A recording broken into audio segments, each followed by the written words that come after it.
sacrifice my service brakes. Sacrifice your service brakes. Okay, I just watched this video of this young man, and I'll tell you, I get a little hot under the collar during the video, and I don't mean to take it out on him. I was probably a little harsh, but this was a classic case of not knowing what to do. This driver should not have been in this truck with the lack of skill he had. He could have hurt somebody, he could have hurt himself, could have killed people, could have burned the mountains down. It could have went horribly wrong. But go ahead and watch this video. This young man is, yeah, he got my blood pressure up a little bit, but hopefully he's doing okay now.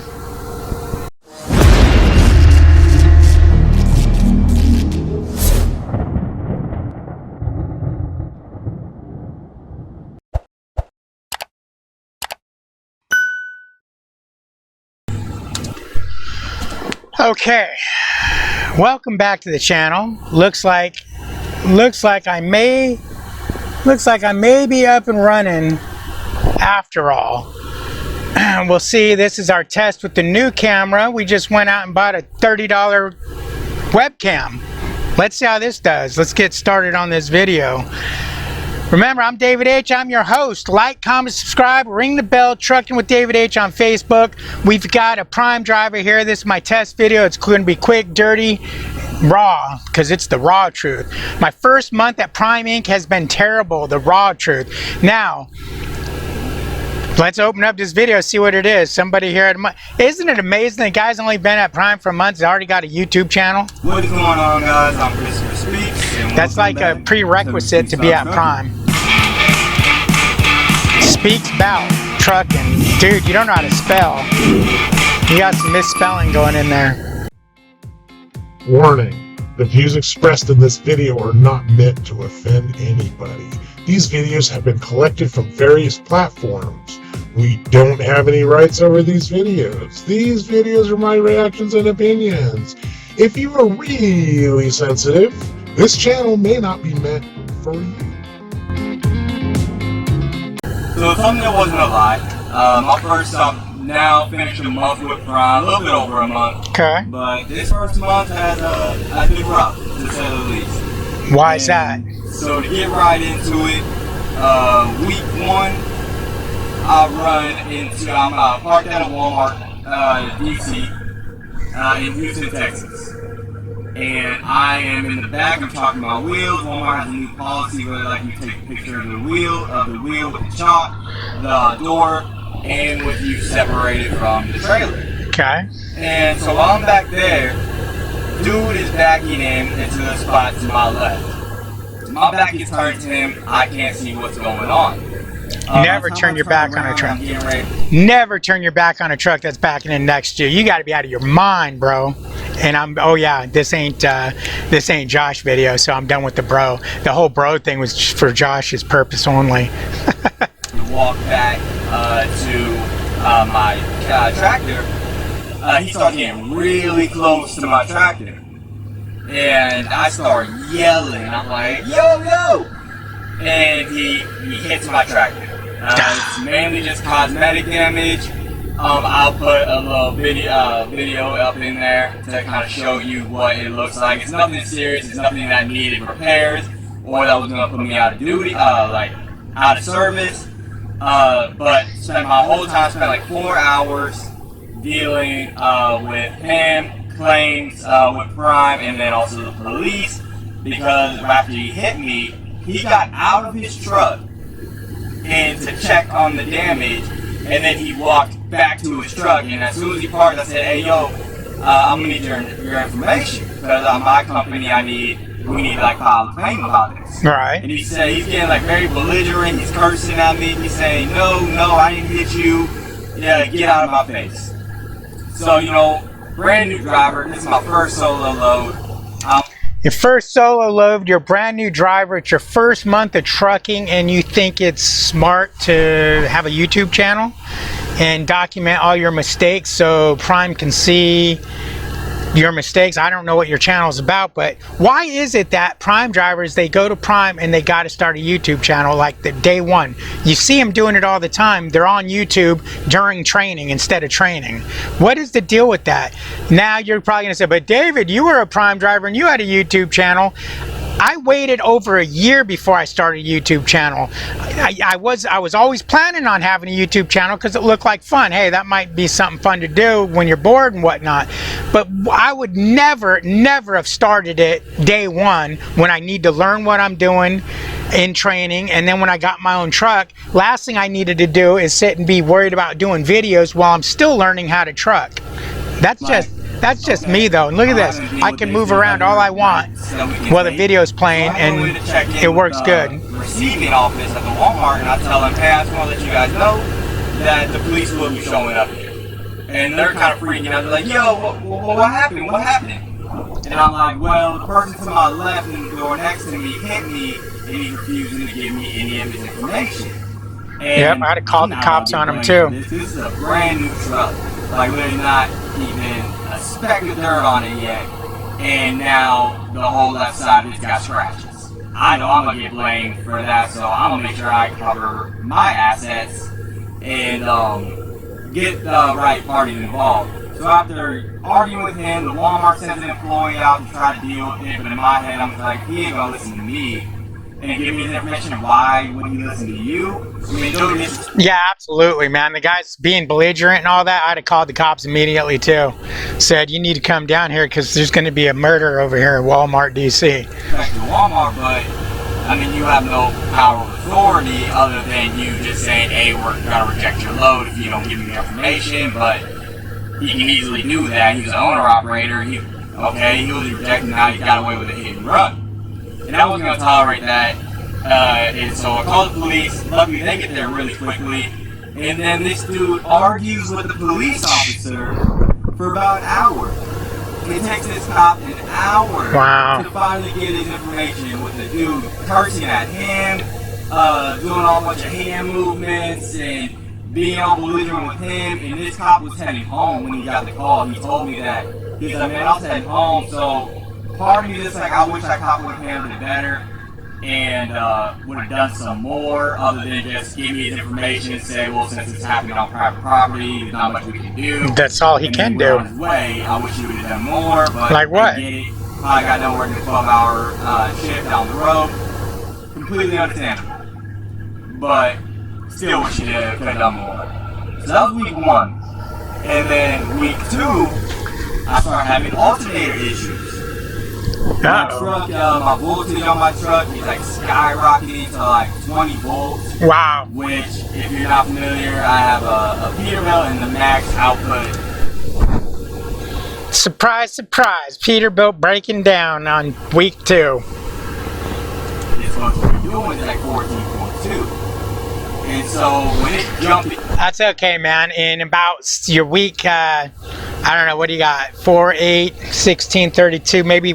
I'm getting sidetracked out there. But no, in like week 14, week 24, something like that, you're going to have plugged up DEF filters on that Peterbilt. So you got a lot more fun coming on with that Peterbilt. He's jumping up every time my RPMs get higher. Every time my RPMs go higher, the regulator quit in it. Skyrockets. Regulator stopped. That includes my Jake brake. I wasn't able to use it because all my screens, everything that was electrical, started going haywire, started glitching. Every single warning signal came on my dash. Every safety sensor. Like, welcome to Peterbilt. Crossing over the line, you're about to run off the road, you're about to hit someone. Every sensor was just going haywire. That happened for a couple of days. I tell my owner of my truck, I tell my company, tell Prime, and they're like, okay, I'm working on a load going from, I believe it was like Idaho to Georgia. Like, you told the owner of your truck, so you're not even the one leasing the truck. It sounds like you're running someone else's truck. Okay. Dang near like close to like Florida.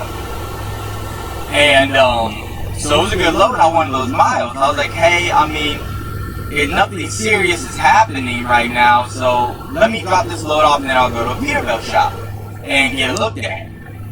Well, you know, it didn't work out that way because I get right outside of Chattanooga, right outside of Atlanta, and there's this, I don't know if you consider it a mountain or a hill, but it's called Eagles Run. And it was about, I think, like a 5 or 6% grade. I get down. Are you talking about Eagle, Mountain Eagle? Realizing I can't use my jake brake. And so you can just go slow. Instance, I had two options. I could either turn on the jake brake and potentially risk the whole truck shutting itself down to protect itself because the voltage is getting so high, or I can kind of sacrifice my service brakes. To still keep control of the vehicle. Sacrifice your service brakes. That right there tells me you don't know how to drive a truck, because you can go down any grade without a jake brake and not fry your brakes. Bro, do you know, see, now I'm stuck on bro. Do you realize that not all trucks had jake brakes? It's a matter of well, okay, you probably don't have manual gears in that truck because you're, well, no, it's owned by someone. If you got manual options, put the truck in a lower gear and run slow. If you don't have manual options, then run slow, and you don't necessarily have to brake, but keep your foot touching the brake pedal to turn your brake lights on, and that will keep your transmission engaged, your clutch engaged, so it stays in that gear and it doesn't just sit and try to upshift into a higher gear and fly down the hill coasting. That would keep it in that gear, and then you just stab brake to keep it at 20 miles an hour, 15 miles an hour, whatever, with your four ways on. There's no way you got to sit and burn your brakes. I don't know what all I heard you say you were going to sacrifice your brakes. There's no sacrificing brakes. I chose to sacrifice the service brake. I felt that was the safer thing, because even if you lose your brakes or you lose, like maybe you have a blowout, at least you still have steering. What the hell are you talking about? You lose your brakes or have a blowout? What? Control of it, unlike if the whole truck just shuts down. Let me know if I'm wrong with that. Yeah, that's what I'm doing. Now, I'm pretty sure I've been told by two different people that if your truck shuts down while the jake brakes are engaged, they stay engaged. If you're, like, say you ran out of fuel and you're going down a hill and your jakes are on, that they would stay engaged up until you come to a stop. Whether it's true or not, I don't know. I've never tried it, but that would make sense. That would be a smart way of having the system work, that if your brake and jake's installed and you lose power, well, maybe if you lose power, I don't know. I can't give you a good answer on that one. But I was still new, and that's what I was thinking. And luckily, it all worked out for the better. I get down to the bottom of the hill of the mountain. All my tires are smoking. Oh my God. Coming up from every single wheel. Are you out of your mind? You obviously went down way too fast. Prime should be firing you right now for doing such a stupid maneuver. If you don't know how to descend a hill to where you're going to sacrifice your brakes, you shouldn't be driving a truck. There is no such thing as sacrificing your brakes. You got to be stupid as hell to sacrifice your brakes. You're sacrificing people's lives. This video needs to go to Prime Safety Department. They need to put you back on a trainer's truck. Everything is hot. I call my owner and I'm just like, hey, what do I do in this situation? You should have asked him what to do before you did that. Or what's going on? And he tells me, nah, just sit there, let them cool off, and you'll be straight. You'll be good to continue down the road. And at this point, I'm only like 300 miles away from my drop-off. Like, I am not far at all. So I'm like, okay, unbelievable. For about an hour, unbelievable. Enough time to cool down. I go out there. I'm not smelling the burning no more. I'm not seeing no smoke. I'm like, okay, I'm good. I get that, pull back onto the highway, and now every time I brake, it's like I'm going over a bunch of bumps. Yeah, like you overheated the damn brakes. I'm applying the brakes. Hot spots. What he did is he overheated the brakes and put whether it's rotors or drum brakes, he put hot spots in them, warped them.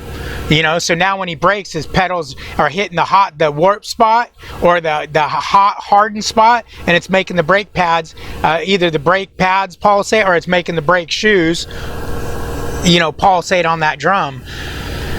I'd have fired his ass like that as soon as he called me and said, I smoked my brakes going down the hill. Well, why'd you do that? Because my Jake brake, I was worried about this, so I just decided I'd sacrifice the brakes. I'd have been like, okay, cool. There's a truck stop right there at the bottom of Mount Eagle.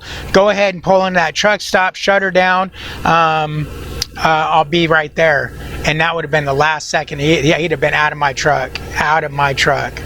Fucking sacrifice the brakes. So there's luckily a Love's like 5 miles down the road. I stop in there. I call Road Assist. I let them know what's going on. And I was like, hey, I think we gotta get this looked at immediately. I explained the whole situation of going down the hill. I'm surprised they didn't fire you. Issues I've been having. And they're like, yeah, for sure, that's the alternator. The alternator messed up. And so I go into the Love's shop, their repair shop, just look at the wheels, because they're also thinking, okay, I think something's wrong with the disc brakes. Yeah, you overheated them. They were completely warped. They got so hot that they melted. The disc brakes melted and deformed. And I wish I got... He thinks it's funny. Oh my God. A picture of it, but I wasn't able to. I wasn't thinking at that time. But these disc brakes were done for. And I was fully loaded on the back end. So I ended up sitting at that Love's for about 30 hours. Wow. I was waiting for someone to come and take the load off me. And then so I could go to the Peterbilt shop it was about like 120 miles. And the Love shop said, no, it's safe to drive on as long as you're not going to like continue doing it over the road like this. You'll be good to get to that shop. Like Loves would know. Right outside of Atlanta, the Peterbilt shop of Atlanta. Over by that college in Georgia. And so there, my company was just like, yeah, it'd be better if we could go if you get bobtail there, or at least have an empty trailer so you don't have that weight. And so if you're going down any more hills, you're not gaining as much speed because of gravity. And but luckily I ended up making it there, and they take about 2 days to fix it. My owner gets me a hotel room. I go and chill there. And the Peterbilt shop was good. They got it fixed. They confirmed, yeah, it's alternator kind of crapped out on. Your owner must be desperate for drivers if he didn't fire you and he was just nonchalant about it. You cooked the brakes on my truck, I'd have been so pissed. That was the dumbest move you could have done, is take that hill sacrificing your brakes. You could have very well creeped down that hill in a low gear, or like I said, if your truck, if you can't manually hold it into a gear, you could have just kept your foot on the brake, which would have kept that engine engaged, and then just kept stab braking it at a low speed. We're talking, you could creep down it at 10 miles an hour, 20 miles an hour, 5 miles an hour, and not burn those brakes. Boy, man, you just need to, wow. And they were even surprised. At this point, I think I had like 5,000 miles on this truck. Oh, my God. And they were like, dang, I had 5,000 miles, and they were kind of going in on the Peterbilt manufacturers. They're just like, dang, these Peterbilt manufacturers got to do better. No, that's you. Right off the line. You burned the you freaking said you burned the brakes up. That's got nothing to do with the truck or Peterbilt, the manufacturer. If they warranted those brakes, you guys are lucky as hell. Oh, hell no. And problems like this, that's a serious problem, because if I kind of would have freaked out, or if I could have easily made, or it could have been in like Colorado or out in Appalachians in Pennsylvania. Oh my God, this guy's a joke. Get him out of a truck. Get him out of a truck. That one grade, then it was flat ground all the way to Georgia, pretty much. If I was in like a more mountain area like the Rockies or the Appalachians, now you don't need to get him out of the truck permanently. He just needs more training. I should be fair. I'm being too harsh. He needs more training. He needs more training, because as soon as he said he was going to sacrifice the brakes, I'm done. He needs to get back on a trainer's truck. That's it. And then I would have had to get towed somewhere. And it just wasn't rough. But luckily, they get it fixed. I get back on the road. Week 2, week 2. Going into Ohio, in Cincinnati. It's this cold storage place, and I drop it off. And they're like, okay, cool, you can drop it off, just drop it hook. And it's the weekend. I get there Friday afternoon. I end up sitting until Saturday afternoon. And then I finally get a load, but they said it's not going to be ready till Sunday. And by Saturday morning, I'm kind of just tired of sitting. I've been here for over 12 hours. I was like, well, I haven't got a load yet. I talked to some other prime drivers there. They're still waiting on a load too. I was like, man, I might as well go take a shower and go to a Love's or a Pilot and actually not be just trapped in my truck, because this place had a little parking lot in the back of their yard where they didn't use it for trailers, so they just let us park there. And after sitting there, I was like, yeah, no, I need to go shower. So I drive over to the Love's. I need a shower right now. That's when I get to the Love's. As soon as I get to the Love's, that's when they're like, okay, yeah, there's a load, and it's back to the same place I just came from. Typical. 40 miles away. Typical. And I was like, dang, I just came from there. Probably just held off like an hour. I already got the load. But it's all good. The load's not ready. It says it's not going to be ready till Sunday. I'm like, okay, it's Saturday. I can, whatever it is what it is. The weekend I get at least a half a load. And I'm not sitting the whole week. That load doesn't get done until Monday afternoon is when I end up leaving. And so there goes my entire weekend from Monday to, from Friday to Monday, I was sitting at the same place. And I was like, well, I could have just stayed at the Love's and like down the street, maybe 40 miles away. If I knew it was going to take this long, then I had to keep going back up to the front gate, checking in, coming back, and then every time I wanted to check my load was ready, I had to go back to the front gate and recheck in. I don't know why they did it like that. I was like, I don't miss reefer. I don't miss reefer at all. At all. And man, I'm hoping this camera is working. Although I see it looks like it's picking up my movements too fast. Yeah, and there's like, well, every time you come to the gate, you just gotta check in. And I'm like, okay, whatever. It is what it is. I'm sparkly. That was week 3. So, whole weekend gone. Learning, I may not want to go back there just because they take forever. Learning experience, it's okay. Week 4, I take a Walmart load down to Illinois about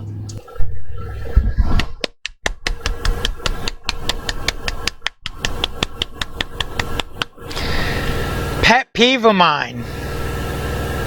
Everybody I know, it's Illinois, like he said. So many people, Illinois, I'm going to Illinois. A couple hours away from Chicago, this small town. I'm hauling cucumbers and tomatoes. And you make salad. When I get there, everything's all good. It's normal. About 2 hours go by. Walmart's they average take anywhere between like 2-3 hours at minimum to unload you. I've yet to find one that took less than 2 hours. But then I pull out of the dock. I pull to the side, and I go to close my doors. And it was dark. It was like 3 in the morning at this time. Ugh. My appointment was at like 1 a.m. I got done at like 3-4 a.m. So it's still dark outside. If y'all ever look. Then again, I've been running nights on this account I'm on. I can run days, but I prefer to run nights because of traffic. I almost said where, through the areas I drive through. So I run nights. So I might as well be doing reefer life. Looking at a trailer, when things are all in the back and it's dark outside, it's kind of, things can hide in the shadows. I'm happy I'm paying attention. I look in the trailer because I closed the left door, and then while I'm closing the right one, I look back and I'm like, is that a pallet? And so I close it and I run to the receiving office, and that's when they tell me, yeah, they rejected one of your pallets. And it was like, yeah, it's nothing you did. It was the shipper that was sending it. They said it started decaying or getting rotten or something. I looked at them. I saw there was nothing wrong. Oh, they look like normal. Walmart is famous to reject produce, and it could be perfectly good produce, but they're very particular about what ripeness it's at for them to take it. It could be perfectly good, but if it's beyond their limits, they'll reject it, man. They do that all the time. That's why I hate taking produce to Walmart when I worked at Prime. So then I have to go through claims with Prime. gotta figure out what's going on. I go to this Love's that's right down the street from me, literally like 2 minutes away. I shower, and I'm all out of hours, so I have to use PC to get there. And then they tell me, okay, yeah, you're gonna drop it off in Chicago, like downtown Chicago. And I'm like, oh no.